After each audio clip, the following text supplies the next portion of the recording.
کمک مکس بکنم که اول باید تشریح کنم که علما کی هستند. آیا این کسایی که آمدن بریش و لنگی و لباس های چارکنج، آیا اینا علما هستند و یا شیاطین هستند؟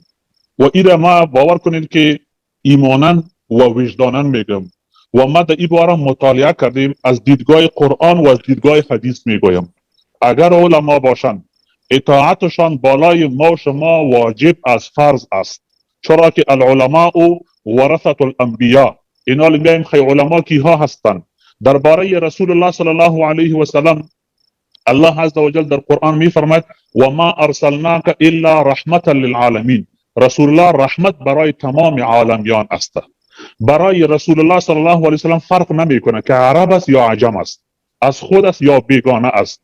او به تمام امت میگوید ان هذه امتکم امه واحده و انا ربکم فاعبدون. یک امت اسلام یک امت است، ولیکن میایم اینا ببینیم که صفت یک عالم برای یک عالم این فرق نمیکنه که این افغان است و این بنگلادیشی است و او کی است او کی است. هر کسی که کلمه گوی لا اله الا الله و محمد رسول الله است پیش عالم او امت محمدی است.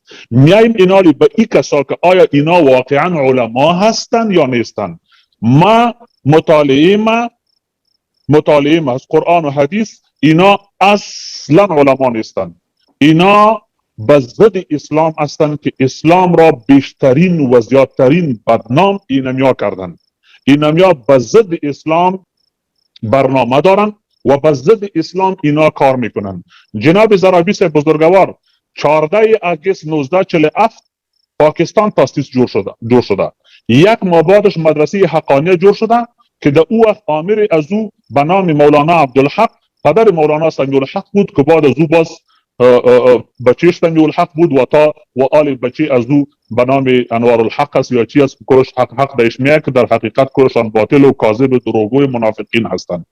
این همی کسایی که آمدن و به خود علما میگویند اینا اجنده ها و جاسوسی تربیه شده ISI هستند که هر کدامش پیش در دفاتر پاکستانی هر کدامش ستر جنرال هست، هر کدامش دگر جنرالی رتبه دارن. اینا شما ببینین با مجردی که عمران خان سوگند و تحلیف مراسم خود خلاص میکنه، اولین بیانیه‌ای که دادن از طرف دولت به حساب اینا که کرور میگه و هر کرورشان 10 میلیون میشه، 300 کرور پیسه پاکستانی در او وقت به مدرسه دارالعلوم حقانیت اینا برش میگه و ما برش شیطان خانه میگویم و بعد از این فکر میکنم که ما اشتباه میگم یا حقیقت میگویم، ایمانن و وجدانن میگویم یا ما در کینه و حسد آمدیم.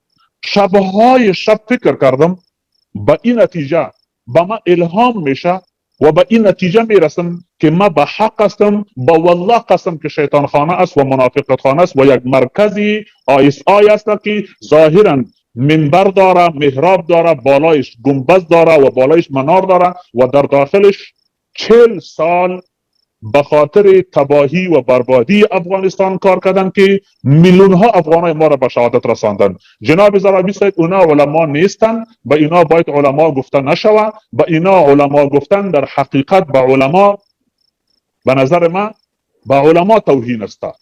اینا کسایی هستند که امرای نظام قبلی افغانستان، امرای علمای 55 کشور اسلامی در اندونزیا نشست داشتن و اینا یک اعلامیه دادن و شب که ISI براشان زنگ زد اینمی رئیس دارالعلوم حقانه اینا انکار کردن، گفت اعلامیه ما اشتباه بود، اونا پس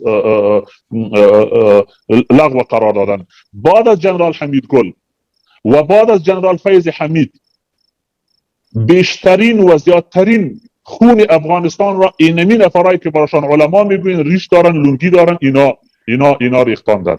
ما به ملت افغانستان صدا میزنم ای کاش دیروز و امروز تمام روز در سوشل میدیا، در صفحات اجتماعی ما به ضد شیاطین ما باید مبارزه میکردیم. به ضد این شیاطین تمام اقوام افغانستان متفقانه و متحدانه باید کار میکردن. بعد از فیض حمید و جنرال حمید گل و جنرال قمر باجوه و دیگه خونخواره و تجارای خون انسانی که در پاکستان هستند بیشترین و زیادترین خون را همین شیاطین انسی به نام ملا و ملای پاکستانی، به نام مفتی پاکستانی، به نام پیر پاکستانی، به نام آقا صاحب پاکستانی اینا ریختاندن و اینا نوشیدن. اینها سرسختترین قاتلین مردم افغانستان هستند. با والله قسم که من صفت علما را از دیدگاه قرآن و از دیدگاه احادیث مبارک رسول الله صلی الله علیه و سلم نمی بینم. اینا علمای وطن پرست ما را شهید کردن به فتوای اینما. استاد ایاز نیازی را شهید کردن، مولوی صاحب مفلح را اینا شهید کردن، مولوی صاحب سمیع الله ریحان را اینا شهید کردن.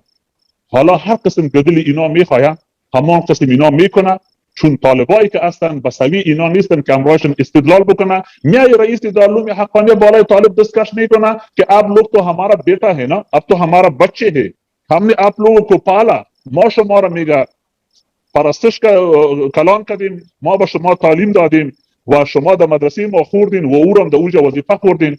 اینم اگر اجازه بدین یک گپ ما مکمل بکنم. اگر اینا علما می بودن، اینا اونمو کسایی بودن که به امریکا در پاکستان پایگاه دادن.